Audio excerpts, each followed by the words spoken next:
La Voz del Derecho presenta El otro lado del deporte. Trata los temas que conciernen a la historia y actualidad de los acontecimientos deportivos que cobija el derecho. Conduce Nicolás Abello Sabogal. El otro lado del deporte. Una presentación de La Voz del Derecho. Buenos días a todos, estamos aquí otra vez retomando el otro lado del deporte. Soy Víctor Delgado y me acompaña Andrés Charria. Hoy, lastimosamente, ni María José García ni Nicolás Abello nos pudieron acompañar. Estamos estrenando horario, entonces es importante que estén pendientes de eso. Vamos a emitir los lunes de 5 a 6 de la tarde y repetimos los miércoles de 10 a 11 de la mañana. Vamos a estar también habilitados en los podcast de iVoox y de Apple, entonces ahí nos pueden encontrar on demand cuando quieran. Le doy la bienvenida a Andrés, que está aquí con la camiseta de Atlético Nacional, celebrando la derrota que tuvieron ayer contra el Huila. Además, tengo que comentar que me gusta mucho el nuevo horario porque nos permite comentar con un poco más de inmediatez la fecha que pasó el fin de semana anterior. Solamente queda un partido pendiente hoy, que es el del América, pero pues aquí está Andrés, que ya comentará lo que necesite sobre su camiseta y explicará a los oyentes por qué está vestido así. Pero yo no quería dejar pasar la oportunidad de, como ya los oyentes que nos oyen hace un tiempo saben, yo soy muy fanático del golf, y ayer pasó algo que no pasaba hace 1800 días, y era que Tiger Woods volvió a ganar. Desde el 2013 no ganaba. Esto pues para cualquier persona no significa mucho, pero para los que estamos metidos en ese mundo nos importa bastante, porque pues es el más grande de la historia. 80 victorias en el Tour profesional son bastantes.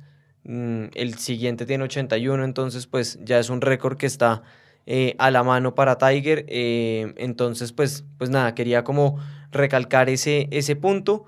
Eso nos hace muy felices a muchos, porque realmente es una persona que atrajo a muchos oyentes, televidentes y nuevos adeptos al golf. Entonces realmente es algo que me complace, que me hizo muy feliz ayer cuando me enteré. Y nada, Andrés, bienvenido. Buenos días a todos. Tengo que empezar informando que me pondré camisetas de fútbol para el programa, que soy hincha, era hincha furibundo, ya soy seguidor apasionado nomás de Millonarios, pero me pongo la Nacional por varias razones. Una, porque creo que no es necesario llevar a los extremos los temas de fútbol. El Nacional lo asesoramos hace un poco tiempo y nos regalaron las camisetas. Es una camiseta preciosa. Corro con la camiseta y estoy muy cómodo con la camiseta del Nacional. No espero tener problemas, aunque parece que cada vez es más complicado. Pero me pondré camisetas, me he puesto varias, tengo muchas, y alguna cosa comentaré. Normalmente son clientes los que me regalan o amigos que saben que me gustan las camisetas. Empezar comentando varios temas. Ya estos meses de septiembre a diciembre son meses donde el deporte camina a todo vapor. Las ligas europeas ya están en pleno funcionamiento: Champions League, Liga Española, Liga Inglesa, Liga Francesa, todos, las ligas sudamericanas también. Cada domingo Copa hay... Suramericana y Libertadores. Sudamericana y Libertadores, cada domingo hay partidos interesantes. Ayer vi, hace mucho tiempo no veía fútbol argentino, ayer vi Boca River y me gustó. Me gustó River, me gustó el estadio, me gustó el espectáculo, me gusta de manera especial la forma en que narran. El producto que ofrece el fútbol argentino en la televisión es bien diferente al producto que ofrece el fútbol colombiano. Dejan las vallas, que la publicidad de las vallas se vea, que el estadio se vea, que las camisetas de los jugadores se vean. Y es muy interesante ver cómo la televisión, que según algunos ahuyenta a los espectadores, tiene que estar allí. De hoy en 8 vendrá Real Madrid, Atlético de Madrid. De hoy en 8 no, este fin de semana.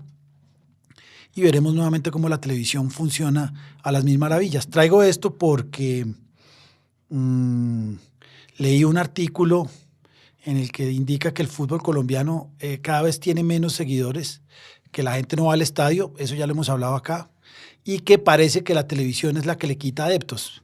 Yo no creo. Yo creo que la televisión, finalmente el estadio es un lugar limitado, donde no le cabe mucha gente, y al final las personas que no quieren o no pueden ir al estadio, pues tienen la posibilidad de verlo por televisión. Lo que pasa es que el producto... Son dos productos distintos. Son distintos, pero el producto de televisión colombiano a mí me parece que es muy deficiente. La publicidad permanente tiene dos problemas. Uno es que no deja la publicidad estática del estadio y estas gentes compran un espacio para que se pueda ver la publicidad. Y por otro, incomodan. Entonces yo creo que pensaría yo que hay que hacer algo, porque sí es un hecho que, sobre todo el semestre después del Mundial, las aficiones caen. Lo que pasa es que hay varias formas creativas, o por lo menos ya probadas, de que la televisión no compita. En Estados Unidos, y siempre hablamos de Estados Unidos, debemos ser canzones, no se permite sacar al aire un partido si el estadio no está lleno. Entonces, es una solución lógica. Si yo quiero ver un Nacional Junior y estoy en Bogotá, pues no tendría por qué tener problemas, sobre todo si he pagado el canal. Y si no está lleno Barranquilla, pues que no lo vean en Barranquilla, pero los que estamos fuera no. Entonces, ese es un tema que hay que mirar. Hay que mirar muchos temas en fútbol, porque el fútbol colombiano tiene una crisis. La televisión cuesta poco, la gente no va al estadio, la gente vive con susto en el estadio.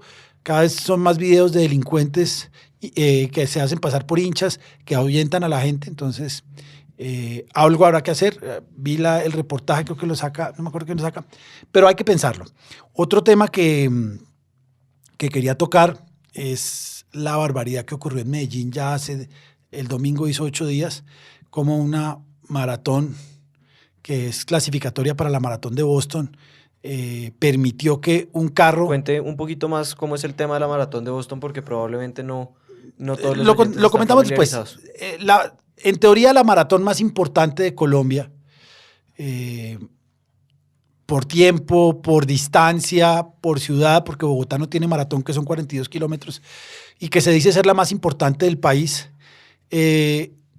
la organizan, son varias competencias, 42 kilómetros, 21, 10 y 5. Digamos que la distancia más cómoda para los que corremos un poco es 21 kilómetros. Y el keniata, que iba de primero en los 21 kilómetros, tuvo la malísima fortuna de ser atropellado por un carro, que todavía no se sabe ni qué pasó, evidentemente por fallas de la organización. Eso no puede ocurrir. Que es que el carro se saltó la señal, que el policía no le hizo caso. Eso no ocurre. Eso... las maratones, y no las grandes, no vamos a hablar de Nueva York ni Chicago, no. En Bogotá, los 10K de UNICEF, pues no se atraviesan los carros, no falta el agua. Esa es una clara falla del servicio. El administrador, el organizador del espectáculo tendrá que responder si hay alguna demanda o algo, pero eso no puede ocurrir. Cuando uno corre, lo único que piensa es en correr, en que no haya carros, en que haya agua, en que la llegada sea cómoda, en que haya baños. Y en Colombia está la moda del running, está haciendo que las carreras sean muy concurridas, que se pague un buen dinero, pero cada vez veo con más preocupación que los organizadores se desentienden de una serie de obligaciones que tienen de los deportistas, que son consumidores y que además corren riesgos serios. También pasó en la maratón de Medellín que un deportista al cruzar la meta tuvo un problema cardíaco y murió. Seguramente hubiera muerto, no lo sé, no conozco bien la historia, pero lo que dicen los que están allí cerca es que se demoraron en la meta, porque no era en la calle, que es mucho más difícil, se demoraron más de 10 minutos en llegar.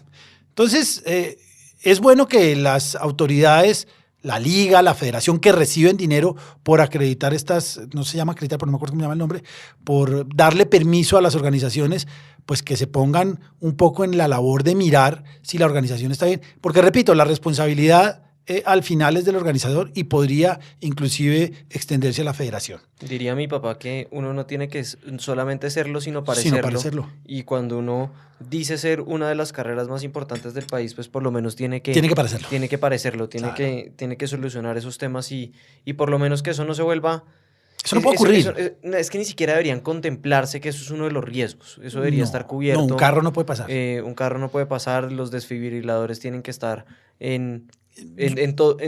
Yo esa la paso, yo esa la perdono, digamos que es... siempre hay, bueno, claro que este era un buen runner, siempre hay gente que se mete, espontáneos que se mete la primera vez, pero independiente de todo esto, lo que no puede pasar es que la organización empiece a ser un factor secundario y solo sea la parte comercial. Yo entiendo, es más, trabajo en eso, que una carrera que parte la ciudad en dos sea una excelente vitrina para muchas cosas, para la ciudad, para los anunciadores, para todo. La maratón de una ciudad es parte de la ciudad, Nueva York, Berlín. Ahorita hubo un récord mundial en Berlín que es muy difícil de describir, pero entiendo que sea un tema comercial, que sea de muchísimo dinero, pero creo que la logística no puede dejarse a un lado, la tranquilidad de los deportistas, porque es distinto el tema de la bomba, aunque podían haberlo prohibido un poco más, pero es que se atraviese un carro no puede ocurrir, no, eso no puede ocurrir. Termino ese tema, quiero saludar a Roberto Millán en la Universidad Tecnológica de Pereira, parezco ciclista, pero es que es de nuestros oyentes más fervientes, le obliga a los estudiantes a oírnos, cosa que da un poco de vergüenza, porque además a veces digo muchas bobadas, no solo con el micrófono, sino en general, pero bueno, trataremos de hacer algo que sirva, que por lo menos despierte el interés que yo llevo 20 años transmitiendo y que llevo 20 años trabajando. Entonces, pues bueno, ya empecemos en materia. Llevamos hablando mucho tiempo. Terminamos la emisión anterior con el tema del contrato de trabajo. Lo hemos tocado muy... Habíamos hablado de técnicos. Sí, habíamos hablado del contrato de trabajo de futbolistas, hemos hablado, pero nunca nos habíamos tomado el tiempo de explicarlo a fondo. Empezamos por los técnicos porque no tiene tantas precisiones y no es tan minucioso como el de jugadores. Entonces Andrés y yo decidimos que era una de los mejores puntos de partida para relanzar este nuevo horario y para que haya un orden dentro del programa, hablar del contrato de trabajo de los futbolistas profesionales, que tiene una minucia muy importante y que pues es importante que todos la entendamos desde el comienzo para que el programa se pueda desarrollar fácilmente. Entonces, bueno, cuéntenos. Bien, empecemos. Hemos dicho que antes existía el pase, el derecho de retención, a los jugadores los vendían y los compraban, el jugador era casi un activo del club. Los que somos un poco viejos nos acordamos como un jugador como Willington Ortiz, que era un jugador excepcional, nunca pudo salir de Colombia porque el presidente no lo quería, no quería que saliera, y por lo tanto, mientras el presidente de Millonarios y después del Cali, del América, no dieran el visto bueno, pues el jugador no se podía mover, aun si no tenía contrato de trabajo. Era una relación bien especial en la cual el jugador permanecía a la sombra del club aún sin contrato de trabajo. Yo me he puesto a investigar un poco porque siempre me parecía una situación aberrante, aún en los 60s, y lo poco que he podido encontrar es una situación jurídica que ocurría en Estados Unidos que se llamaba la cláusula de reserva. La cláusula de reserva era una cláusula que tenían los dueños de los equipos de las grandes ligas y que se reservaban la posibilidad de transferir al jugador de su equipo a cualquier otro equipo. En aquellos momentos había varias ligas y había una serie de conflictos jurídicos, y de manera que el jugador que firmaba contrato con un club a los 18 años quedaba ligado de por vida, salvo que el dueño del equipo hiciera lo contrario, quedaba ligado de por vida a su equipo de béisbol y hacía imposible el traspaso solo por voluntad del jugador. Tenía que ser la voluntad graciosa del dueño, una gracia que le permitía al jugador cambiarse. Y hay historias pues famosísimas, el cambio de Babe Ruth de los Red Sox a los Yankees y todo eso, pero siempre había un derecho de retención que el club ejercía. En el fútbol pasaba lo mismo. Los estatutos de FIFA al inicio decían básicamente que el jugador no se podía mover de un club si los estatutos no lo permitía, así los estatutos fueran lo suficientemente fuertes o rígidos. De manera que yo me acuerdo que para la transferencia de Maradona del Boca Juniors a Barcelona, creo que hubo asamblea general del club y todas estas cosas porque era difícil. Esto cambia con la decisión Bosman. muchos periodistas siguen hablando de la ley Bosman, no es una ley, es una decisión del Tribunal de Justicia Europeo, que hace, un día podemos hablar de la decisión a fondo, pero lo que hace la decisión Bosman y lo que ordena el Tribunal... ¿Quién era Bosman? Bosman era un jugador de fútbol belga normal tirando a malo, pero que tiene el valor que no tiene ningún jugador de demandar a FIFA y a UEFA, y a la Real Federación Belga y a su club, que era el Liège. Y después de muchos ires y venires, después podemos hacer y lo vamos a hacer, un programa sobre la decisión Bosman. Al final, después de muchas peleas jurídicas, las peleas que siempre ocurren es que un deportista, puede ser un deportista, una corredora o un futbolista, empieza a demandar. Lo primero que pasa es que le dicen, no, si usted demanda, no puede volver a participar, en el caso de Bosman, en el fútbol. Después se le burlan. Los abogados, sobre todo los alemanes, decían que los abogados no sabían que la pelota era redonda, hágame el favor. Y después se asustan mucho y tratan de defenderse, y al final optan por decir es que si pasa esa decisión, el fútbol se acaba. Siempre pasa lo mismo. Acá ha pasado con derechos de televisión, cuando siempre. Pero, repito, no quiero entrar a hablar del detalle de la decisión Bosman, pero lo que sale en conclusión de la decisión Bosman, una de las dos cosas es que el jugador solo está ligado a un club por un contrato de trabajo. FIFA, a partir del 2000, cambia, y allí vamos a hablar un buen relato, el reglamento sobre el estatuto y la transferencia de jugadores, lo cambia y ya termina con una serie de derechos de retención y dice, el único contrato que tiene, el único vínculo jurídico de un jugador con su club es un contrato de trabajo. Y ahí empieza nuestro trasegar como abogados, porque ya hay un contrato de trabajo y entonces hay que mirarlo bajo la óptica del derecho laboral de cada país y bajo la óptica de los reglamentos y del reglamento FIFA. Entonces, lo primero que hay que decir, y que es muy, pues, a mí me parece absurdo decirlo, pero hay que decirlo, es que el jugador solo tiene un contrato de trabajo. No hay nada más, no hay... Y después podemos hablar de los precontratos y de todas esas... No, y aquí en Colombia se manejaba, ya no, pero se manejaba de forma muy desordenada en que para evitarse todos los temas relacionados al contrato de trabajo, de la parafiscalidad y ese tipo de cosas, se hacían contratos de prestación de servicios absolutamente irrisorios, acompañados de una cesión de derechos de imagen y cualquier tejemaneje jurídico medio extraño para burlar eso. Eso ya no se puede, ¿cierto? No, lo que pasa es que, a ver, como todo cambio, y sobre todo jurídicos, el cambio no es inmediato, acá cambiamos el fútbol de las 3 de la tarde los domingos a fútbol a las 7 de la noche los sábados y es inmediato. No, el fútbol y el derecho requiere un periodo de adaptación. FIFA indicaba en su momento, en el 2001, que los jugadores tenían que tener un contrato de trabajo a término fijo. No dice FIFA que contrato de trabajo, dice un contrato escrito y que debe ser limitado en el tiempo. ¿Por qué? Porque si no está limitado en el tiempo y el club cumple con las obligaciones, el jugador nuevamente se va a ver forzado a no poder cambiar de club hasta que el club decida terminar un contrato a término indefinido. Entonces, ¿qué dice FIFA? Usted, jugador, con un contrato a término fijo, sabe cuándo va a terminar su contrato. Y en ese momento usted es libre. Entonces, el primer tema. ¿Qué pasaba en Colombia? En Colombia no había contrato de trabajo, no había nada. Los equipos tenían jugadores, los inscribían, los transferían, digamos que hacían un poco la actividad que hacen hoy, pero la noción era, ese jugador es mío, ese jugador es del club, y como tal, el jugador no se puede mover. Hay dos momentos, hay un momento que es claro, y a raíz de la constitución, de la nueva constitución, que ya no es tan nueva, pero para mí sí, la tutela ayudó. ¿Qué pasaba? Muchos jugadores que se veían vulnerados su derecho al trabajo, y este es un tema jurídico, empezaron a tutelar a los clubes, empezaron a tutelar a la federación y empezaron a moverse judicialmente para decir, hey, yo soy un ser humano que tiene un contrato de trabajo y que tiene derecho al libre desarrollo de la personalidad, a trabajar, a retirarme cuando yo quiera y sobre todo a ejercer una profesión. Entonces había muchas formas que no se conocían. A mí me tocó y me tocaron dos casos muy claros, que fue el caso José Julián de la Cuesta, el caso Juan Carlos Henao, donde los clubes entendían que había que tener un contrato de trabajo, pero no sabían bien qué era lo que pasaba.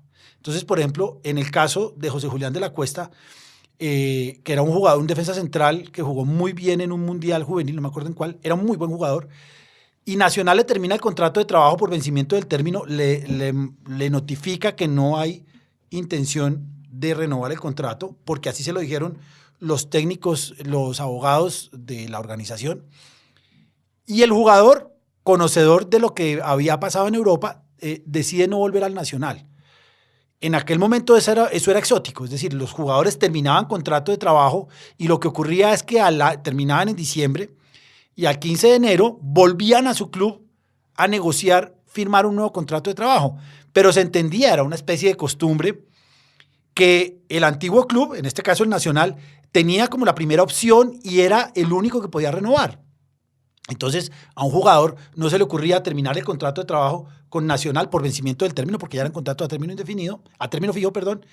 No se le ocurría ir a otro equipo o preguntar. No, el jugador terminaba su contrato de trabajo y volvía a su antiguo club, con la esperanza de que le firmaran un nuevo contrato de trabajo. Digamos que la negociación ya era un poquitico más igual, pero siempre estaba la idea de que el club permanecía como con la potestad de negociarlo inicialmente. José Julián se va al Cádiz, Nacional demanda, yo asesoro a Nacional demanda al Cádiz ante FIFA y después ante el Tribunal Arbitral del Deporte, y el fallo es clarísimo, es decir, si usted no tiene contrato de trabajo, no puede esperar que el jugador permanezca en su club. Si usted tiene contrato de trabajo con el club y lo cumple, que ese es el segundo paso, pues el jugador sí no se puede mover.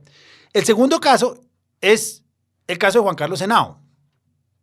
¿Qué pasaba? Que los clubes, como dice Víctor al principio, por ahorrarse unos dineros o por algunas cosas especiales que todavía no tengo muy claro porque los ahorros son mínimos frente a la cantidad de dinero que pueden llegar a recibir, hacían contratos especiales, 2 contratos, contrato con salario mínimo y un contrato en negro, y el Once Caldas tenía uno muy especial que era el contrato por duración de la obra o labor contratada, que a mí me gusta para los técnicos, pero para los jugadores no se puede porque es un contrato a término fijo.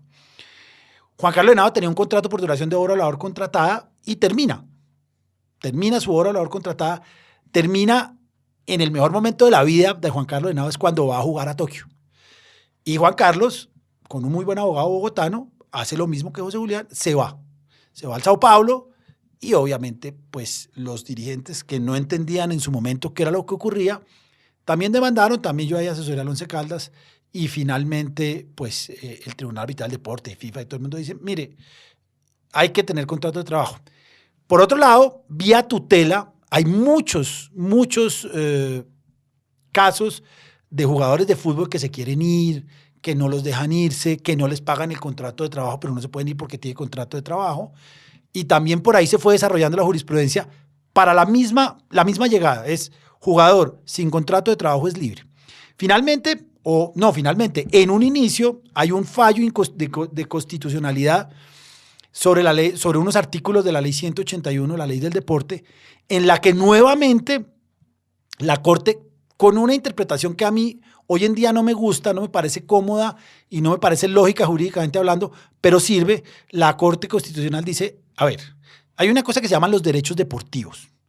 ¿Qué es un derecho deportivo? Es la posibilidad que tiene un club de inscribir a un jugador. ¿Cómo inscribe un club a un jugador? Depositando el contrato de trabajo en la federación. Entonces, el derecho deportivo de un jugador pertenece a un club si este club tiene contrato de trabajo con el jugador. Entonces, por ejemplo, los derechos deportivos de Wilker Fariñez, el gran arquero de Millonarios, pertenecen a Millonarios porque tiene un contrato de trabajo que lo vincula con Millonarios. Y precisión ahí, pertenecerán a Millonarios siempre y cuando esté vigente el contrato. Y esté cumplido. Correcto. Vigente y cumplido. Si Millonarios no paga, si Millonarios hace alguna de estas cosas, pues el jugador termina el contrato de trabajo y como ahí hay una cosa que quiero que tratemos ahorita y es qué pasa porque siempre vemos que el jugador está incumpliendo el contrato, pero también hay ciertos incumplimientos que son importantes que los jugadores que nos oyen sepan que existen y que se puede hacer, pero siga con el cuento de los derechos. De la C320. Entonces la sentencia C320 que cambia el fútbol, además en aquel momento está entrando No, entra después, pero la asociación de jugadores ya empieza a estar incipiente después. La asociación de jugadores aparece ya en este siglo, pero la C320 es anterior. Pero ya la Corte Constitucional le dice, bueno, y si el jugador no tiene contrato de trabajo, los derechos deportivos son del jugador. A mí me parece que la Corte, claro, viendo el momento, y era más o menos el mismo, por la misma época de la decisión Bosman, la Corte lo que quería hacerle entender a la gente es, sobre todo al fútbol, es jugador sin contrato de trabajo es libre. Jugador con contrato de trabajo deberá pertenecer a un club. El problema cuando el jugador es dueño de sus derechos deportivos es que el jugador no se puede inscribir a sí mismo. El jugador no puede ir a Dimayor a decir, vengo a inscribirme. Hay una precisión que quiero hacer. Los derechos deportivos no son... Cuando una persona es accionista de una sociedad, le dan un título. Y ese título es un papel, y el papel, como cualquier título o valor, pues se endosa y se puede comerciar y se puede vender, pues se puede hacer muchas cosas con el título. Los derechos deportivos no son un papel, no es un papel que exista donde dice se emite por FIFA, UEFA, Federación Colombiana de Fútbol a favor de... No, eso no son un papel, No. pero ahí voy a la historia. Muchos jugadores y a través de la tutela han llegado fundamentados en esa sentencia C320. ¿Qué ha pasado? Y quiero que Andrés nos cuente un poco de cuando el jugador queda libre porque no tiene contrato de trabajo vigente con ningún club y va al club a pedir sus derechos deportivos. Bien, eso lo hacemos después de la pausa.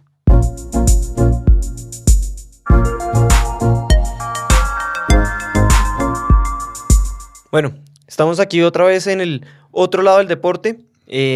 Queremos recordarles que como cambiamos horario, ser reiterativos un poquito en eso para que no se pierdan la emisión de los programas. Estamos los lunes de 5 a 6 de la tarde y vamos con reemisión los miércoles de 10 a 11 de la mañana.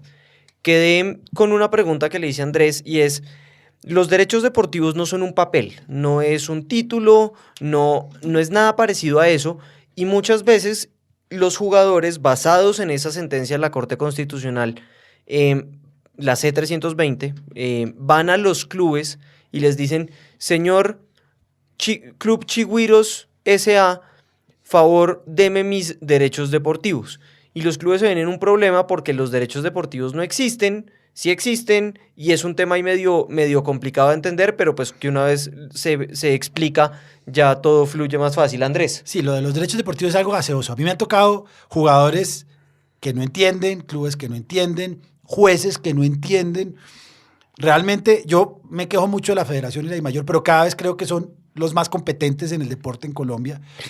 Y se ven en unos problemas gravísimos. ¿Qué es el derecho deportivo? Es el derecho que tiene un club de inscribir a un jugador. Fin. ¿Cuál es la forma de inscribirlo? Depositando su contrato de trabajo, entregando el contrato de trabajo. En la federación. En la federación, y la federación lo lleva con Deportes. Entonces, la Corte dice, es que si el jugador no tiene contrato de trabajo, es dueño de sus derechos deportivos. Eso no es cierto. Y a mí me ha tocado, ya está en FIFA, un alumno y gran amigo, lo voy a mencionar, Rafael Arias, se mordía los codos porque no sabía qué hacer porque el juez le ordenaba, los jueces de tutela le ordenan a la Dimayor y a los clubes entregarle los derechos deportivos al jugador. Entonces el club se veía o la Dimayor sobre todo se veía en este problema. Víctor demandaba a Club Chigüiros, del cual yo soy presidente, porque no tiene contrato de trabajo y quiere los derechos deportivos. Yo como presidente le voy a decir, no los tengo yo, primero porque no tengo contrato de trabajo, pero no le puedo dar nada. Es que no hay nada. De hecho, usted tampoco se puede inscribir solo ante Federación de Coldeportes porque usted tiene que estar en un club. Entonces, puede, porque la Corte lo dice y hay que cumplir lo que dice la Corte, puede que usted sea titular, dueño de sus derechos deportivos, y después vamos a hablar de salario y cómo se ha ido moviendo esa figura, pero yo no le puedo dar nada. Entonces el juez le decía, con amenaza obviamente de carcelazo a la Dimayor, si usted no le entrega los derechos deportivos al jugador, lo meto a la cárcel, señor presidente de la Dimayor. Y la Dimayor decía, es que eso no existe. Y la realidad es que no hay un papel que diga, el señor Víctor Delgado es dueño de sus derechos deportivos. No existe. Es una facultad que tiene el club de inscribir. ¿Qué debió haber dicho? No, yo siempre me quejé mucho de los profesores que decían, la ley se equivoca o la Corte se equivoca. No, la Corte no se equivocó. Fue el fallo que sacó y lo cumplimos. era más lógico y es mucho más limpia la sentencia Bosman en el sentido de decir, jugador sin contrato de trabajo es libre. ¿Qué quiere decir esto? Que ya lo entienden los jugadores mucho más, aunque sigue habiendo la discusión del contrato de trabajo en Colombia y de los derechos deportivos, sigue habiendo la posibilidad y la idea de pedir los derechos deportivos, sobre todo porque también existe, y sobre todo en fútbol aficionado, existe un documento que es incómodo y que es molesto, que es el paz y salvo. Es que si el jugador no tiene el paz y salvo, no se puede mover. Yo siempre digo que es que el que debe estar en paz y salvo con el jugador es el club, que son siempre lo que les deben, y ya vamos a ver cómo FIFA y cómo estos tocan. Entonces, a raíz de la C320 y de muchas sentencias de tutela que hay unas sentencias grandes, la de Cristian Mejía, hay unas más chicas, hay de todo y no es difícil de encontrarlas. Ha habido toda y hay una línea jurisprudencial muy interesante, hay 2 o 3 tesis, yo he dirigido 2 y conozco una muy interesante de un exjugador de fútbol, Andrés Felipe Guapacha, que hacen todo el recorrido que ha llevado la Corte a indicar en qué pasó, cómo ha ido cambiando. Tal vez la línea termina en el problema de Johnny Ramírez, Millonarios, Chico y todo el tema, que el juez que después me hizo, yo los hubiera conocido 15 días antes, hubiera hecho un fallo seguramente con las mismas consecuencias, pero jurídicamente mucho más coherente, porque el juez, que después se volvió un hincha del derecho deportivo, decía, es que para mí lo que decía la Corte era claro, dele los derechos deportivos al jugador. Y lo que decía la de mayores, pero ¿cuáles derechos deportivos si es que el jugador no tiene contrato de trabajo? Pero digamos que la línea jurisprudencial es interesante y nos da una línea bastante coherente y clara de a dónde hay que ir, cómo es el contrato de trabajo y una cantidad de cosas. Vía Tribunal Arbitral del Deporte ha sido el otro desarrollo jurisprudencial que maneja ya temas mucho más internacionales, donde ha ido también moviéndose el tema, cómo la ley nacional, si es abiertamente injusta, que era una convención colectiva uruguaya, no debe ser aplicada, cómo hay unos criterios que no se pueden manejar, como, por ejemplo, acá se manejaba el bajo rendimiento como una posibilidad de despedir al jugador. La FIFA dice, no, bajo rendimiento, ¿qué es?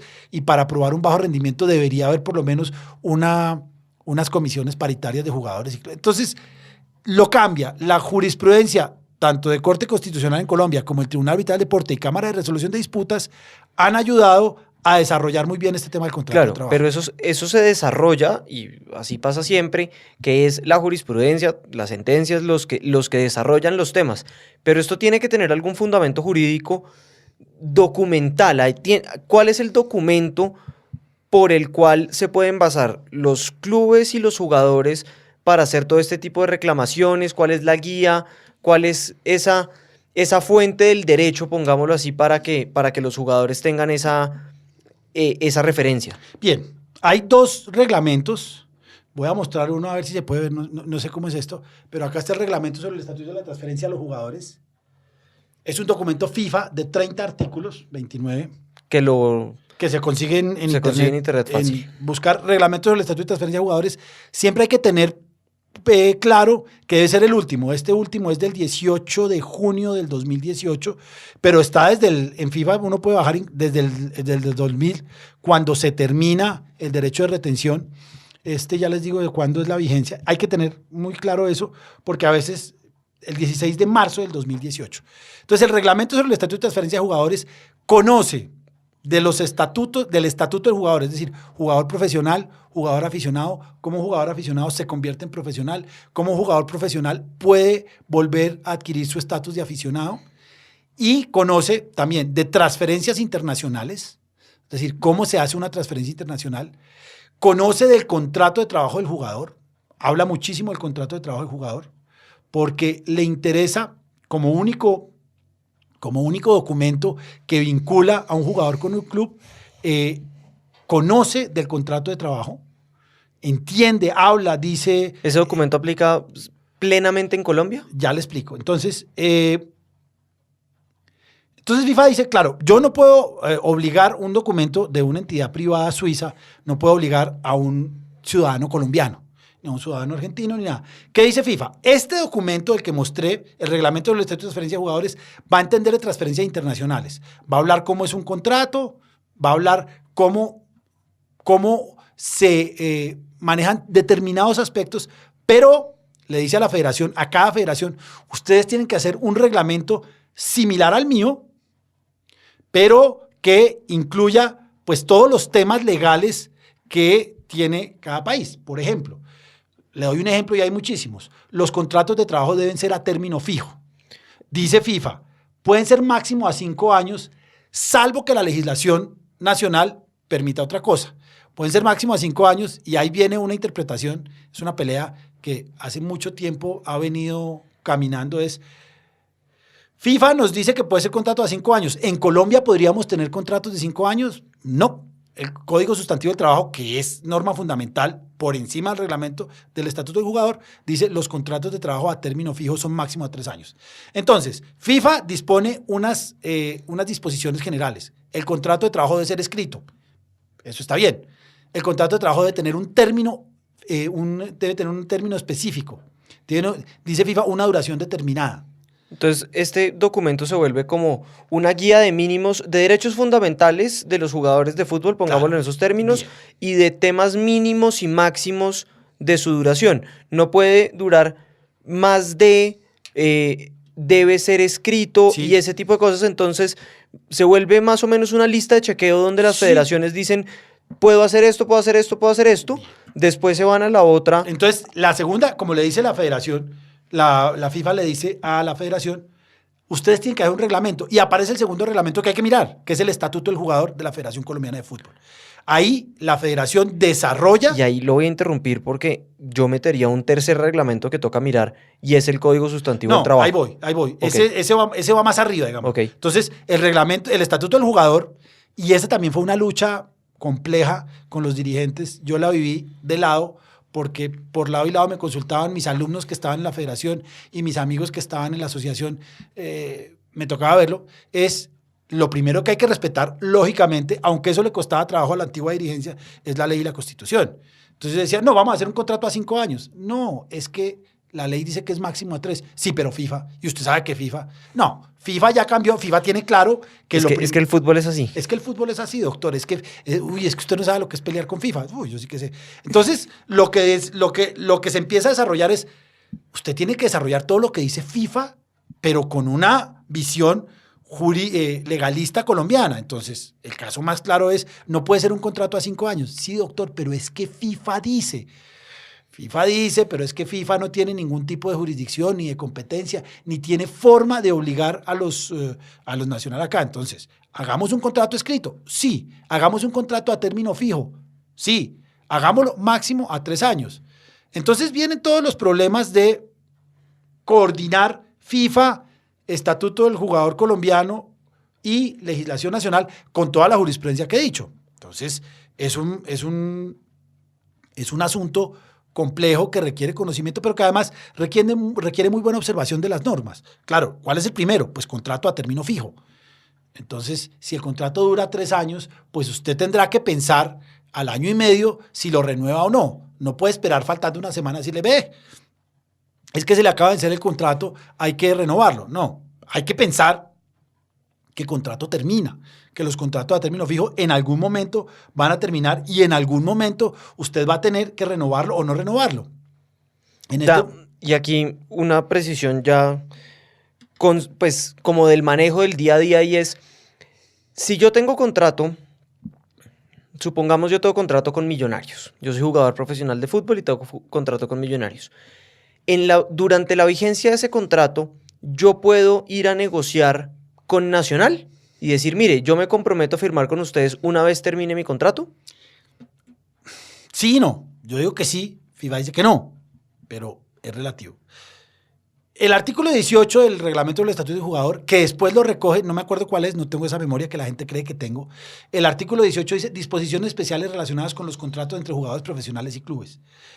Y dice que ningún jugador puede iniciar negociaciones con otro club, salvo que ese club le indique por escrito al actual club empleador que va a iniciar negociaciones, pero con la excepción de que si le quedan 6 meses al contrato de trabajo, el jugador es libre de buscar.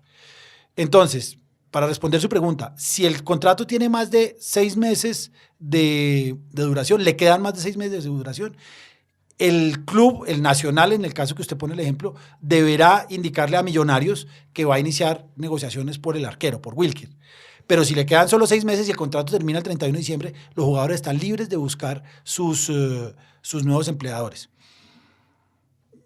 Entonces, empecemos a desarrollar un poco el contrato de trabajo de un jugador, porque, repito, eso es que ese es el ABC y ese es el... Empecemos entonces de adelante del contrato de trabajo, precisemos el contrato de trabajo y después pasamos a jugador de fútbol para que se vea como ese paralelo. No, pues empecemos con qué pasó, y creo que empezamos, pero ya llevamos 20 días, es que los contratos de trabajo se firman dentro de las ventanas de transferencias, es decir, hay que depositarlos hay que inscribir a los jugadores en las ventanas de transferencia, lo que dijimos que llaman, lo que dicen los periodistas muy alegremente, en los libros de pase. Las ventanas de transferencia o los periodos de transferencia acaba de terminar el largo en Europa de 3 meses, donde los jugadores firman contratos de trabajo y los clubes hacen transferencias. Y fíjense que siempre el último día de agosto, pues hay una situación frenética en todos los clubes porque en último momento quieren negociar un jugador. Entonces, lo primero que hay que hacer es que los contratos puede que se negocien antes, pero se firman en las ventanas de transferencia, en los periodos de inscripción. Y yo quiero desmitificar un poquito eso porque todos oímos que el fax no llegó, que la carta, que eso hoy en día uno cree que cuando lee esas noticias que el fax y demás es medio arcaico, lo fue, pero hoy en día funciona a través de un sistema que se llama TMS, en donde club que vende al jugador, pues que transfiere al jugador, club que va a recibir al jugador, montan una información en un sistema que se llama TMS. Ese sistema simplemente se encarga de comparar que la información que inserta el club que va a transferir y el club que va a recibir sea exactamente la misma.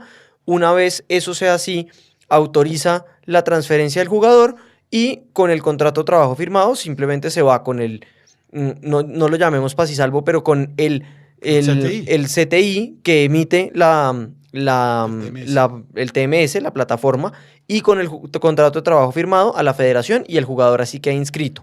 No se imaginen un libro de cuero gigante, porque es que ese es el libro de pases donde hay un tipo medio místico parecido a San Pedro pluma, sí, con una pluma que inscribe a los jugadores. No, eso no es así. El fax ya también pasó de moda.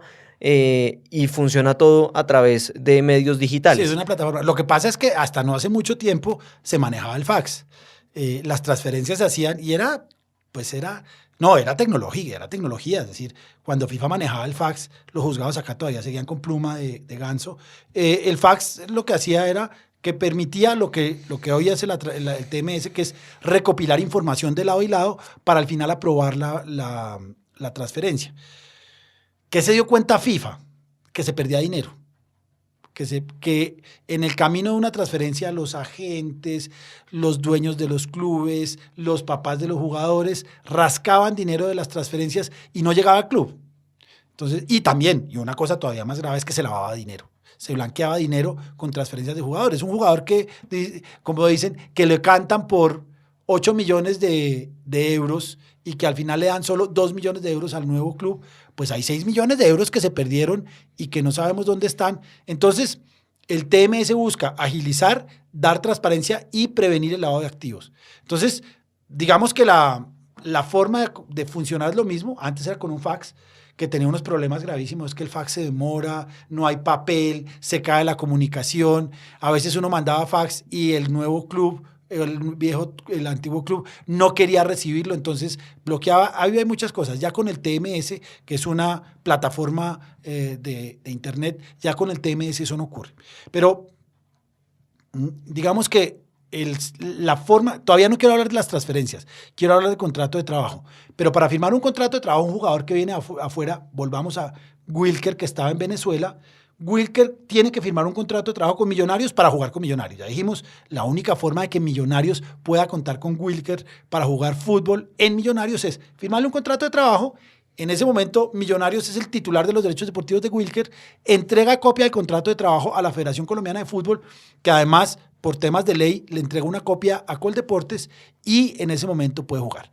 Si el jugador viene de Colombia, pues tiene que haber una transferencia entre Cali y Millonarios y se maneja vía Comet, que es como el TMS, pero local, y si viene de afuera, se maneja vía TMS. Entonces, ¿qué hay que hacer para que Wilker juegue? 1, firmarle un contrato de trabajo, y ya vamos a hablar del contrato de trabajo.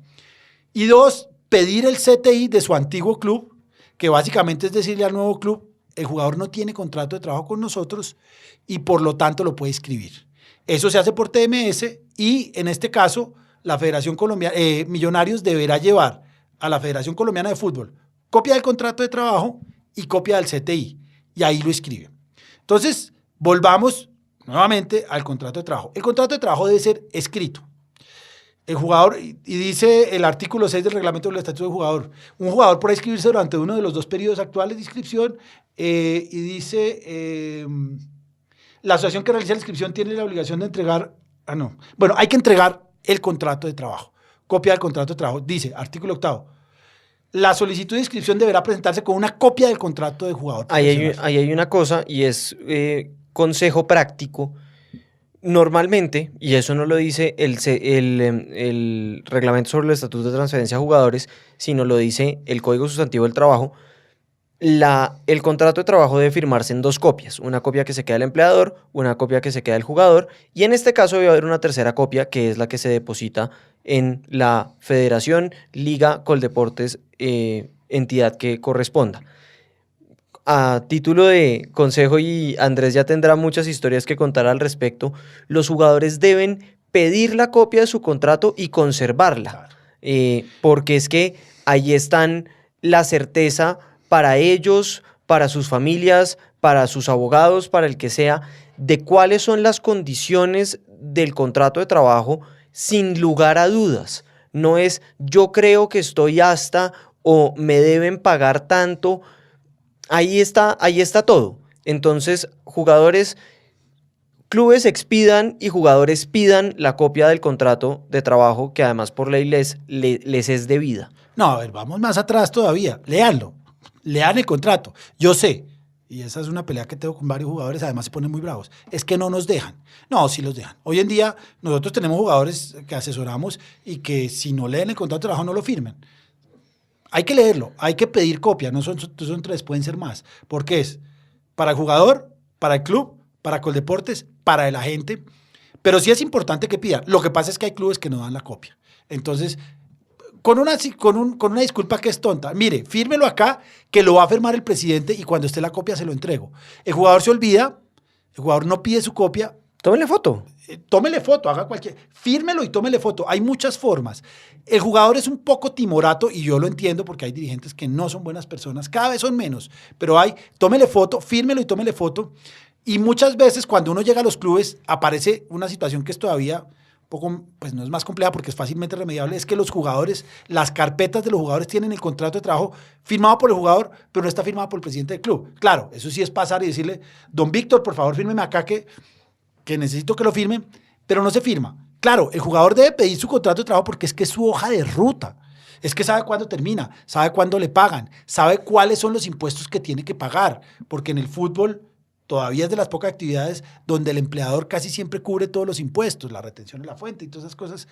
Entonces es importante tener una copia. Yo tuve jugadores, no puedo dar los nombres, en que decían, ¿cuánto te ganas?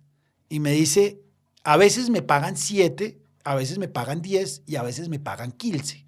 Y yo 7, 10 o 15, ¿qué? $15,000, 7,000, te pagan siempre 15. No, a veces me pagan 7. No, en algún sitio se está quedando la plata, porque un club nunca te va a pagar más de lo que debe pagarte. Si en algún mes te pagó 15, es porque todos los meses te tenía que pagar 15, pero en algún momento alguien se quedó con 8, alguien se quedó con 5. Me dijo, no me había dado cuenta de eso. Y le digo, préstame la copia del contrato de trabajo. Y esta es una de las respuestas que más guardo. Repito, no puedo dar el nombre del jugador. Pero me decía, es que el contrato de trabajo sí me lo dieron, era un club mexicano, pero se quedó en la guantera de un carro que vendí. Y ya estoy hablando con el que me compró este carro y me va a dar el contrato de trabajo. Nunca se lo dio. Entonces ya nos toca terminar. Pero esos son los temas que ocurren. Es que mi contrato está en la guantera de un carro que vendí. No. Y hoy en día, tómele una foto y guárdelo en Dropbox o en lo que sea y téngalo. El contrato de trabajo es el único documento que lo liga con un club. Es su carta de ruta. Es la forma en que usted se va a relacionar con el club. Por ejemplo, le puede decir, usted no puede hacer contratos de publicidad con otro. o sí puede. Usted no puede ser un periodista, o sí puede. Usted no puede, hay unas que son inconstitucionales, pero usted no puede jugar al fútbol en la calle. No puede practicar deportes de riesgo. No se puede echar por un paracaídas. Lo seguiremos hablando en el próximo programa. Fue muy interesante me parece que tenemos mucho tiempo para hablar del tema. Yo quiero inaugurar una nueva sección del programa al final, y es en pro del fútbol colombiano. Quiero volver, o pues informar sobre los partidos que jueguen los equipos de los equipos colombianos en competencias internacionales durante la semana. Esta semana juega mejor las otras emisoras. Sí, yo sé, pero fomentemos el fútbol colombiano. Juega Junior contra Colón el miércoles 26 a las 7:15 y el próximo martes juega Millonarios Santa Fe en el Campín, 7:45. Evento que todos los hinchas azules esperamos con ansias. Fuerza al azul. Entonces, recuerden que nos pueden oír a través de nuestro canal de YouTube, de nuestro Facebook Live que haremos pues con cada programa, por iVoox y por los podcasts de Apple, todos los lunes de 5 a 6 de la tarde y todos los miércoles de 10 a 11 de la mañana en repetición. Entonces, pues nada, ha sido un gusto. Yo me despido de todos los oyentes por lo menos durante un par de semanas porque no estaré acompañándolos por motivos laborales. Estaré fuera del país. Entonces nos veremos a mi regreso, nos oiremos a mi regreso. Quedan en muy buenas manos y pues ya será con Nicolás y María José la próxima semana, a quienes les mandamos un gran abrazo. Hasta luego, Andrés, muchas gracias por todo. Muchas gracias, nos vemos de hoy en 8. Chao. Escucharon en La Voz del Derecho El otro lado del deporte. Trata los temas que conciernen a la historia y actualidad de los acontecimientos deportivos que cobija el derecho. Conduce Nicolás Abello Sabogal. El otro lado del deporte. Una presentación de La Voz del Derecho.